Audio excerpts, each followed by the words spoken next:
Welcome to the Popish plot. I'm Jessica, it's a Make It Monday, and today we are making sugar skulls. Now, first, the list of things you would need in order to make these are, most importantly, a skull mold. This one has two parts, so you can do 3D molds. It also comes with a straight edge, which you will need later. You also need a large quantity of sugar, egg whites. Now, I'm making sugar skulls not to be something that you would eat. If you're making it to be something that you would eat, you need to either have pasteurized egg whites or use meringue powder, or I've even seen some recipes that use the liquid off of a can of beans, so that it's a vegan sugar skull that is safe to eat. But I personally don't think anyone in my house would want to eat a giant, cup worth of sugar, so we're just having them decorative. You're also going to need pieces of cardboard to dry them on, a spoon, because you'll need to scoop out some of the inside to help it dry better, and then for decorating you're going to need more egg whites and powdered sugar to make a royal icing. You'll also want to have different food colorings to color them. It's helpful if you use a mixer. You could hand mix it with a whisk instead. And you're going to either want to have little zip top baggies to be used as pastry bags or actual pastry bags and tips, depending on how fancy you want to get and how much you want to deal with the mess of brightly colored icing. So to get started, the recipe I have, which makes about 4 skulls. The last skull in the group ended up not having a back, so it's just a front skull. But it makes almost 4, so you could add more or less depending on how many you want to do, and also depending on how big your skull mold is. Is 6 cups of sugar to about 2 egg whites. So, like I said earlier, the recipe I have calls for 6 cups of table sugar and about 2 eggs worth of egg whites. I just got some of the liquid egg whites, so I didn't have to separate out eggs.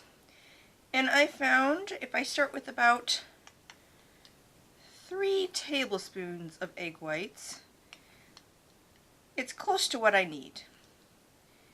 When you're done with it, you want something that's like a somewhat damp sand that's going to be able to be moldable, but it's not like these chunks that are just currently saturated with the egg white. So once you put in about what you think you need, erring on the side of less, you just spend a few minutes mixing it up.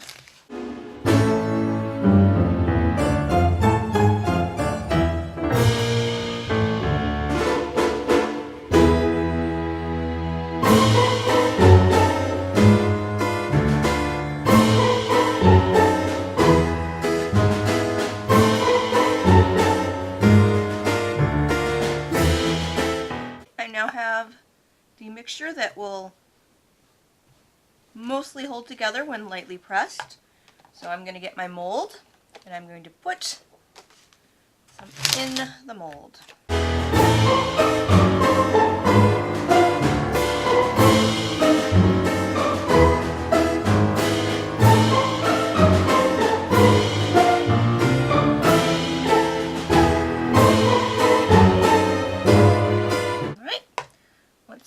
Done. I can take my piece of plastic straight edge. If you didn't have this, you could use a piece of cardboard.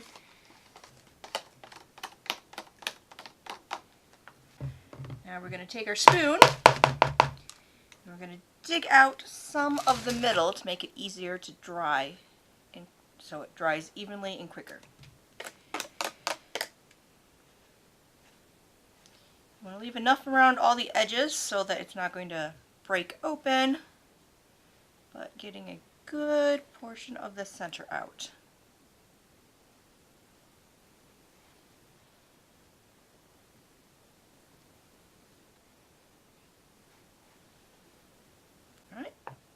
once I've done that, I'm going to take a piece of cardboard that is a little bit bigger than the mold itself and gently place it on the cardboard. Now its chin went a little bit out. You could carefully put it back yourself, or you could just throw everything back into the sugar solution and start all over. This one, it's not that big, so I'm just going to kind of gently with my fingers adjust it. And then to do the back of the skull, you do pretty much the same thing, only it's going to be a lot less sugar.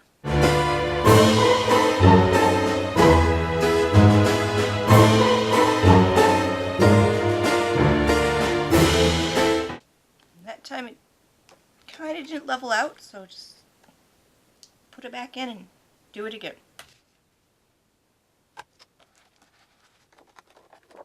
And we're also going to dig a slight hole in the middle so it dries quicker. And when we're done, lay it on a piece of cardboard.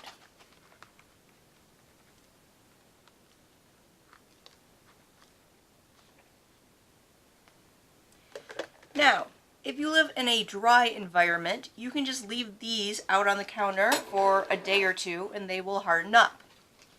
As we pointed out in other episodes, we happen to live in Michigan, a state in which you are never more than 6 miles away from a body of water.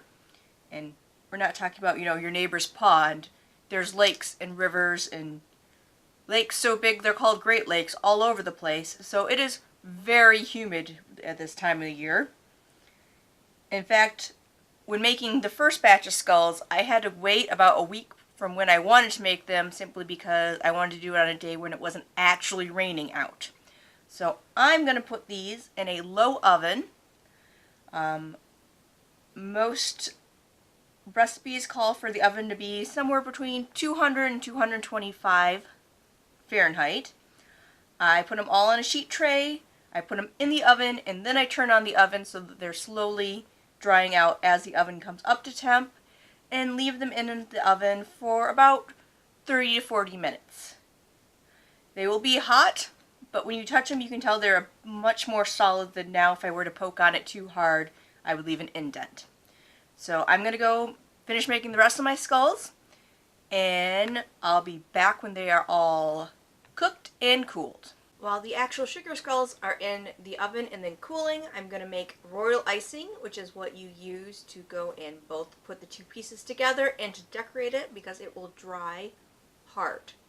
So royal icing has 3 cups of powdered sugar, 1 tablespoon of lemon juice, which I'm adding because I'm guessing that because it's an acid, it has something to do with the actual effect it's making and not just a flavor. And then a 1/4 cup of more egg whites. Again, I am using ones that are not pasteurized because I'm not going to eat this. If you're planning on eating the royal icing, you're going to want to use egg whites that you know are safe by being either pasteurized, or you can also use meringue powder, which is a powdered egg white, and a little bit of water based on the ratio that the powder says.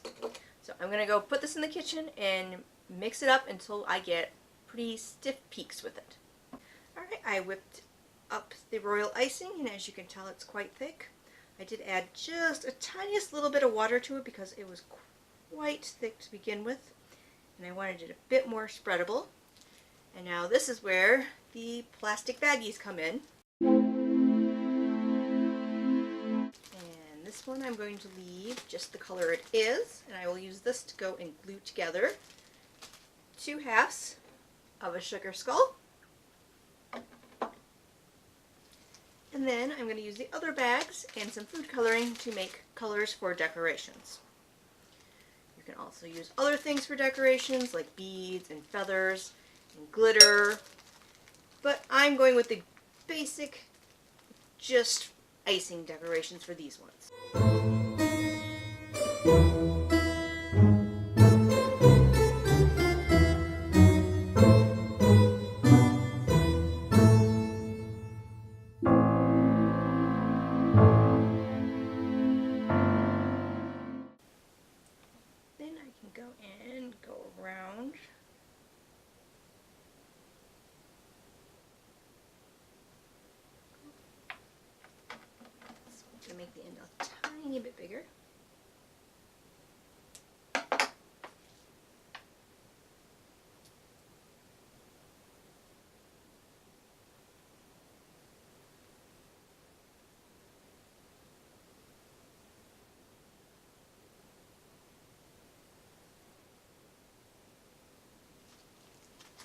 and use the icing to glue the two parts of the skull together.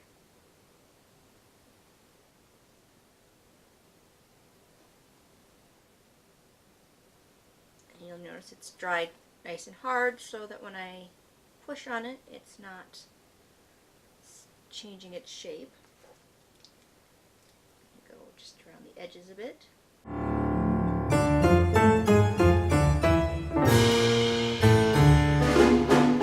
And to colorize the different ones, I'm just going to put a few drops of colors in the bag and squish it back and forth. That way I don't have to use a bunch of different bowls for each color.